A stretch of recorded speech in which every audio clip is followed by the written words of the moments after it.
नमस्कार सगळ्यांना, कशा आहात सर्वजण. आज बघा मी स्पेशल पदार्थ केला होता जो आमच्या घरात सगळ्यांना आवडतो.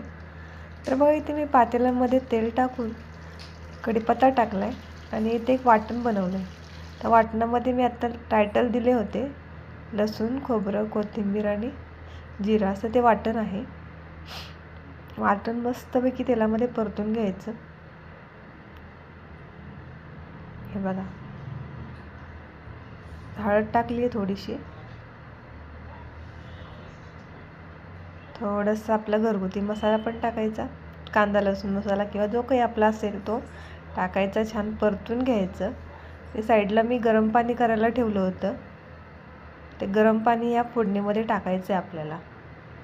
पटकन होणारा पदार्थ आहे आणि चविष्ट पण लागतो, छान मस्त चवीला लागतो.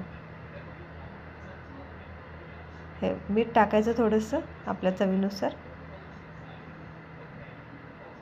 दोन चपात्याची कणिक ठेवली होती मी, तर त्याचं तेलामध्ये लाटायचं.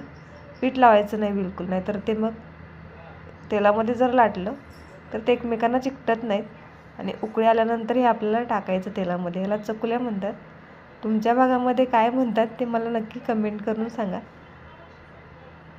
वरून बारीक चिरलेली कोथिंबीर टाकायची. त्या चकुल्यासोबत खायला इथे मी बनवल्या होत्या ज्वारीच्या भाकऱ्या, तर त्या पण तुम्हाला दाखवते. हे बघा,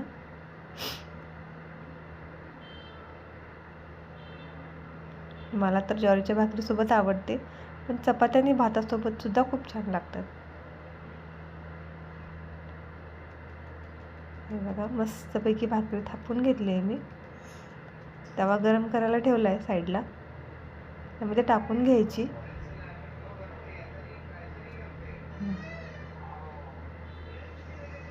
पाणी लावायचं आपण, त्याने पाणी लावायचं. मस्त सगळ्या बाजूनी पाणी लावून घेतलं मी. तर थोडंसं पाणी सुकलं की आपल्याला पलटी मारायची आहे. हे बघा, आणि छान दोन्ही बाजूनी मस्त शेकून घेतली आणि छान झाला होता आजचा बेत. चला भेटूया दुसऱ्या व्हिडिओत. Bye bye, good night.